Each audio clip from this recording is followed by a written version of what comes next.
नमस्कार, मैं हूं संजीव श्रीवास्तव। आप देख रहे हैं 4 PM न्यूज नेटवर्क। लोकसभा में नेता प्रतिपक्ष बनने के बाद यूएस के पहले टूर पर राहुल गांधी का प्रधानमंत्री नरेंद्र मोदी उनके कुनबे के खिलाफ आक्रामक रुख और रवैया दूसरे दिन भी जारी रहा। मंगलवार को भी उन्होंने जमकर निशाने साधे और प्रधानमंत्री नरेंद्र मोदी, भारतीय जनता पार्टी, राष्ट्रीय स्वयंसेवक संघ की रीति नीतियों को कटघरे में खड़ा किया। राहुल गांधी मंगलवार को वर्जीनिया के हर्डन में भारतीय समुदाय के लोगों से और इसके बाद वॉशिंगटन डीसी के जॉर्जटाउन यूनिवर्सिटी पहुंचे हुए थे। उनका जो है भाषण भी हुआ और उसके अलावा उन्होंने सवालों के जवाब भी दिए, 1 to 1 हुआ। और इसके अलावा जो छात्रों ने, विद्यार्थियों ने वहां सवाल पूछे, उसका बेबाकी से जवाब जो है राहुल गांधी ने दिया, प्रत्येक सवाल का जवाब दिया। और निश्चित तौर पर राहुल गांधी ने दूसरे दिन वहां जो कुछ भी अपना आक्रामक रुख और रवैया जारी रखा, उसके बाद भारत में राहुल गांधी कांग्रेस कुनबे के विरुद्ध जो भारतीय जनता पार्टी की ओर से आलोचना होना सुनिश्चित था, आलोचना हो रही है। उन्हें कहीं ना कहीं उसी अंदाज में कटघरे में भारतीय जनता पार्टी के नेतागण या राष्ट्रीय स्वयंसेवक संघ से जुड़े जो नेता हैं, वो कटघरे में खड़ा करने से नहीं चूक रहे हैं। आलोचना उनकी शुरू है।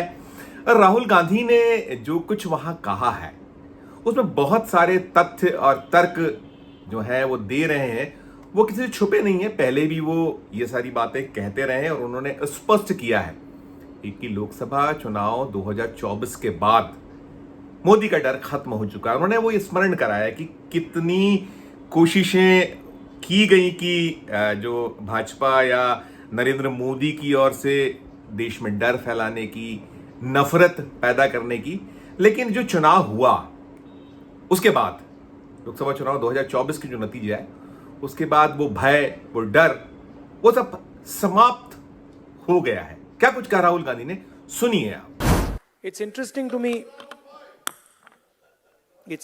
to me that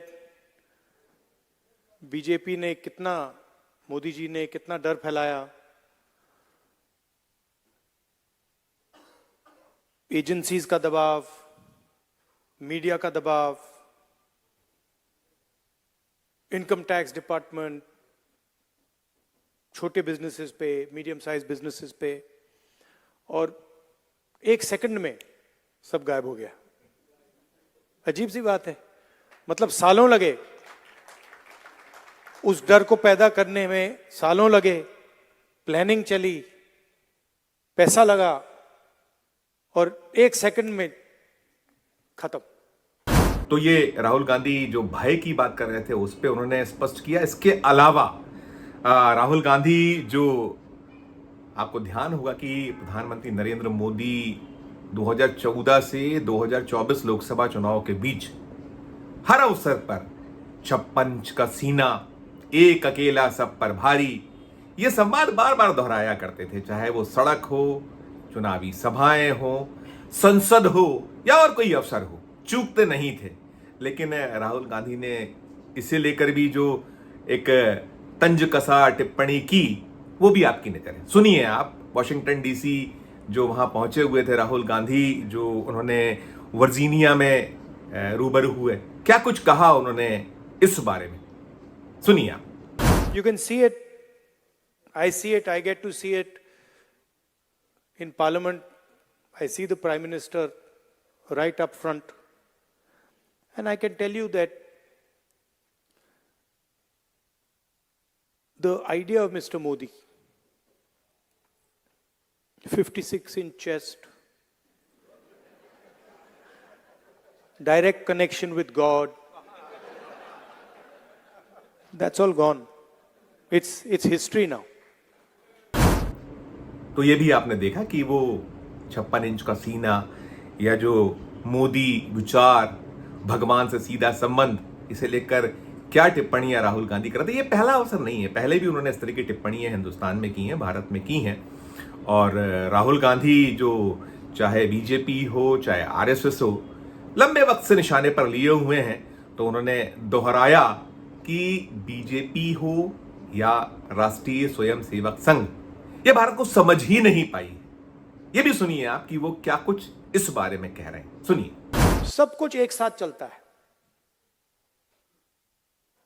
अब अगर कोई आदमी थाली के सामने बैठ जाए और कहे भैया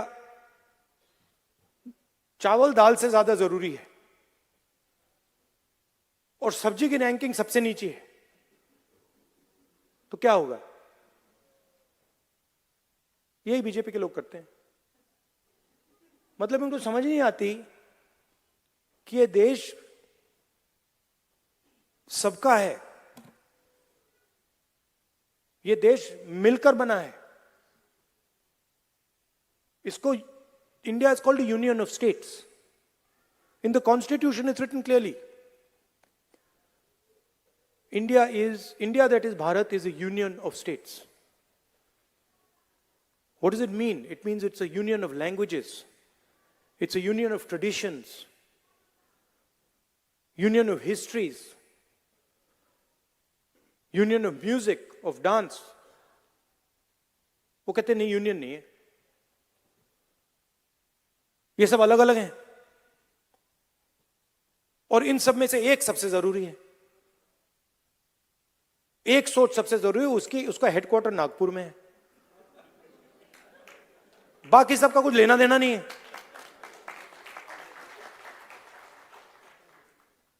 So that is what the fight is about, and you are ambassadors. I said yesterday in my speech, you have come from one union of states and you've come to another union of states. United States is also called the United States because it's a union of states. And you are our ambassadors. You're the bridge between these two great unions of states. ये तो चीजें थी। और राहुल गांधी ने जो आज सबसे खास बात उनके मुख से निकली या हम लोगों ने सुना, मुझे ध्यान नहीं आता है कि पहले उन्होंने कहा हो, वे नरेंद्र मोदी जो है उनसे उन्होंने जो बार बार प्रतिद्वंद्विता की बात आती है या उनके खिलाफ एक सीधे राजनीतिक लड़ाई जो होती है उसकी बात आती है, राहुल गांधी ने स्पष्ट किया आज वहाँ वॉशिंगटन डीसी में कि उनकी जो राहुल गांधी ने कहा कि राहुल गांधी ने कहा कि प्रधानमंत्री नरेंद्र मोदी से उनकी जो लड़ाई है वो वैचारिक लड़ाई है, उनसे कोई ऐसी लड़ाई नहीं है जैसा कि लोग अर्थ निकालते हैं। और उन्होंने नरेंद्र मोदी से हमदर्दी भी जताई, पहला अवसर था। और देखिएगा आप, 240 सीटों पर सिमटने के बाद भारतीय जनता पार्टी लोकसभा चुनाव 2024 में जो 240 सीटों पर सिमटी, उसके बाद मोदी की जो स्थिति है विचारगी वाली ज्यादा है। उन्हें घर से जिस तरीके से निशाने पर, यानी भारतीय जनता पार्टी या उनके सहयोगी जो दल हैं एनडीए के, वो कैसे निशाने पर ले रहे हैं छुपा नहीं है। तो उन्होंने कहीं राहुल गांधी ने हमदर्दी जताई और कहा कि मैं नफरत नहीं करता हूं। क्या कुछ कह रहे हैं वो इस बारे में, वो भी सुनिए। I mean, you will be surprised, but I don't actually hate Mr. Modi. I don't. Like, I get up in the morning and okay, you know, he's got a point of view, fine. I don't agree with his point of view, but I don't hate him. And in fact, in many moments, I empathize with him. Right? So it's not that I think that he's my enemy and now I hate him and he's got to be, no. He's got a different point of view, I got a different point of view. I have empathy and compassion for what he's doing. And I think that's a much better place to be. Instead of this thing that, you know, him versus me, I don't think that's productive. ये भी राहुल गांधी का एक अलग अंदाज था जिसमें उन्होंने कहीं ना कहीं मोदी को बेचारा या बेचारगी वाली जो स्थिति है उसको प्रतिपादित कर दिया है। बेशक यही सब वजह है कि राहुल गांधी के जो एक दो टूक होती है या खरे खरे जो बोल होते हैं उससे कितनी बुरी तरह विचलित होती है भारतीय जनता पार्टी, किस बुरी तरह से आहत होता है राष्ट्रीय स्वयंसेवक संघ, वो सारा कुछ है। और राहुल गांधी जो बातें कर रहे हैं वो लॉजिकल हैं, उसमें कोई दुराव छुपाव नहीं है। बिल्कुल खरा खरा जो मैं कह रहा हूं, स्पष्ट बात कर रहे हैं, जो सच है उसे सामने रख रहे हैं। और कुछ लोगों ने पूछे उनसे सवाल तो उन्होंने उसके जवाब दिए, और जो स्थितियां थी उन्होंने जो चुनाव के दौरान जो कुछ हुआ उनसे पूछा गया कि लेवल प्लेइंग फील्ड जो बार बार केचुआ केंद्रीय चुनाव आयोग कहता है, उस पर भी उन्होंने स्पष्ट कर दिया कि क्या कुछ स्थिति रही। खासकर वो जो भारतीय जनता पार्टी की एक डर्टी पॉलिटिक्स होती है कि ठीक चुनाव के पहले अकाउंट सील किए थे, तो उन्होंने बताया जब ये सब सवाल हुए तो राहुल गांधी ने कहा कि हमारे जो खजांची हैं अखिल भारतीय कांग्रेस कमेटी के, वो विचलित हो गए थे। और वाजिब में था विचलित होना कि बीच चुनाव, चलते चुनाव के दौरान यदि किसी के खजाने को सील कर दिया जाए, उनके बैंक अकाउंट सील कर दिए जाए, तो चुनाव कैसे लड़ेंगे। लेकिन राहुल गांधी, हमने हिम्मत नहीं हारी। हमने कहा कि ठीक है, जो कुछ है जैसा है, हमें जाना है, लड़ना है, लड़े, और सफलता हासिल हुई, ये उन्होंने कहा। फिर इसके अलावा जो बाकी जो चीज़ें हैं वो तो स्पष्ट करते ही रहे राहुल। और कुछ सवाल जो हुए, चाहे वो आरक्षण खत्म करने को लेकर सवाल हुआ, तो उन्होंने कहा ये वक्त अभी सही नहीं है। राहुल गांधी ने कहा जातिगत जनगणना को लेकर क्या रुख और रवैया कांग्रेस का है, उसे उन्होंने बहुत स्पष्ट किया। और गठबंधन की सरकारों को लेकर भी उन्होंने साफ किया कि पहला मौका नहीं है, गठबंधन की सरकारें कांग्रेस चलाती रही है, अवसर आएगा तो निश्चित तौर पर वो चला के दिखाएंगे, ये कहीं उनके भाव थे। और जो प्रधानमंत्री पद को लेकर भी कहीं ना कहीं सवाल हुए कि नेतृत्व कौन करेगा यदि इंडिया अलायंस को कभी अवसर मिलता है, तो उन्होंने कहा ये सब अभी इस पर चिंतन मनन की आवश्यकता नहीं है। सबसे पहला लक्ष्य तो यही है कि भारतीय जनता पार्टी को, एनडीए को सत्ता से हटाना होगा, और वो हटेगी। उसे हटाने के बाद हालात जब पैदा होंगे तो सब मिलजुल कर विचार करेंगे। और उन्होंने ये भी कहा, एक जो राहुल गांधी कहीं ना कहीं उनका जो कद बढ़ रहा है, जो उनको पसंद किया जा रहा है, उन्हें स्पष्ट कर दिया है कि इंडिया अलायंस जो है उसमें बहुत सारे चेहरे, बहुत सारे जो नेतागण हैं वो उस पद के योग्य हैं, लायक हैं। जब अवसर आएगा तो ज़रूर सारा कुछ देखा जाएगा होगा। और जो चुनाव होते हैं तो उसमें जो टिप्पणियाँ थी उन्होंने वही दोहराया कि एजुकेशन सिस्टम पर आरएसएस का कब्जा है, मीडिया और जांच एजेंसियों पर उनका कब्जा है। हम ये कहते रहे, लेकिन लोगों को समझ में नहीं आ रहा था। हमने जब संविधान को सामने रखना शुरू किया और लोगों को ये चीज़ क्लिक की, समझ में आया, और इसके कारण जुड़ते चले गए लोग। और एक और बात उन्होंने कही, जो यात्राओं के दौरान उनकी जो यात्राएं रही हैं, भारत जोड़ो यात्रा, भारत जोड़ो न्याय यात्रा, क्या कुछ सीखा उन्होंने कहा कि राजनीति का जो स्वरूप रहा है, एक विद्रूप चेहरा जो रहा है कि नफरत की राजनीति, एक दूसरे पर आक्षेप लांछन की राजनीति, बिना जो मुद्दे आधारित बातें हैं उस पर एक दूसरे पर छींटाकशी जनता पसंद नहीं करती। जनता तो कहीं ना कहीं एक स्नेह की राजनीति भी चाहती है, और वो की मैंने, और उसमें सफलता मिली। इसे लेकर क्या कुछ राहुल गांधी कह रहे थे, वो भी सुनिए आप। I was in politics from 2004 to when the yatra started. Nobody. If I used to meet them, they used to say, "Hello, Mr. Gandhi, how are you? Very nice to meet you. Lovely to meet you." Nobody ever said, "I love you." Now, no, I'm serious. Now I walk out, I'm serious. I walk out to a restaurant and after restaurant saying, "We love you." Now, I mean, like, I don't understand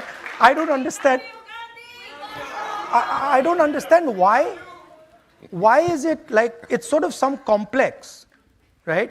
That politicians have, that somehow they're not allowed to show affection for people, or they're not allowed to be affectionate, they're not allowed to be loving. And I discovered that, I did it in my yatra, and it's changed my way of looking at my work completely.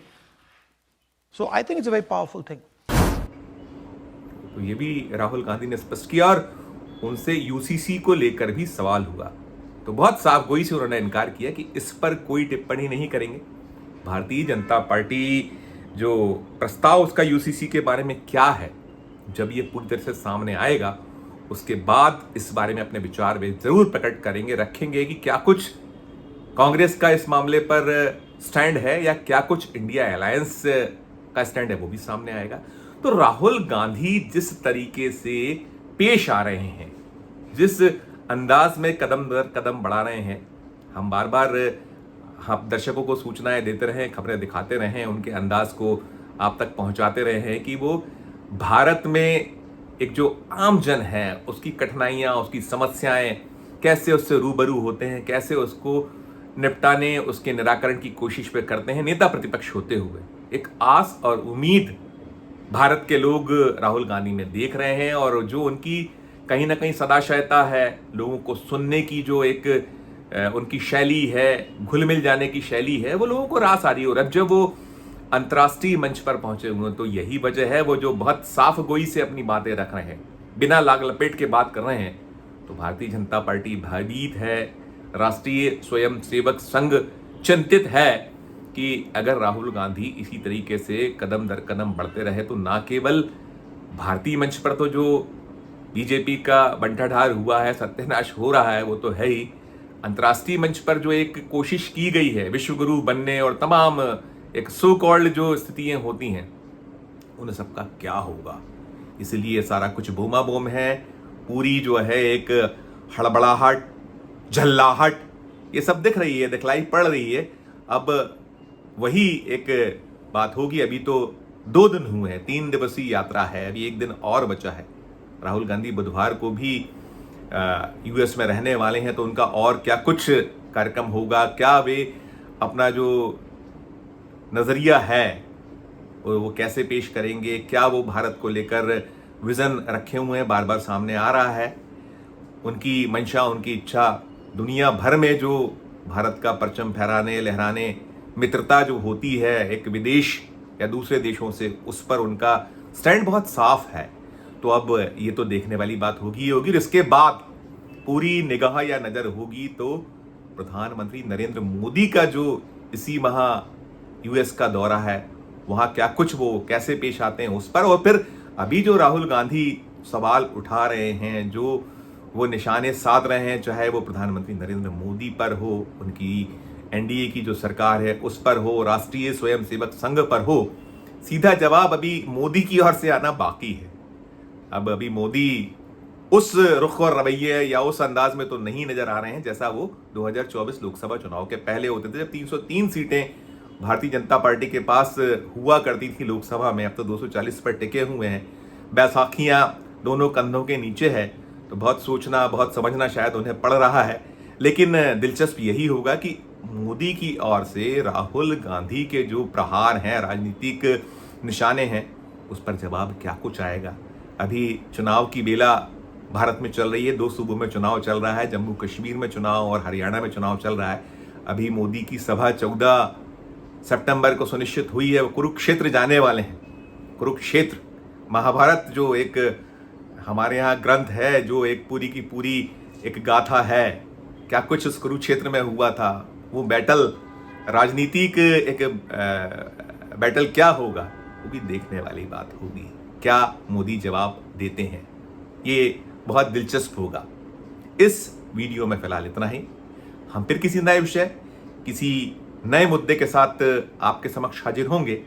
हमारा अनुरोध कि हमारे channel को like कीजिए, subscribe कीजिए, और यदि join का बटन नहीं दबाए तो ज्वाइन का बटन भी जरूर दबाइए।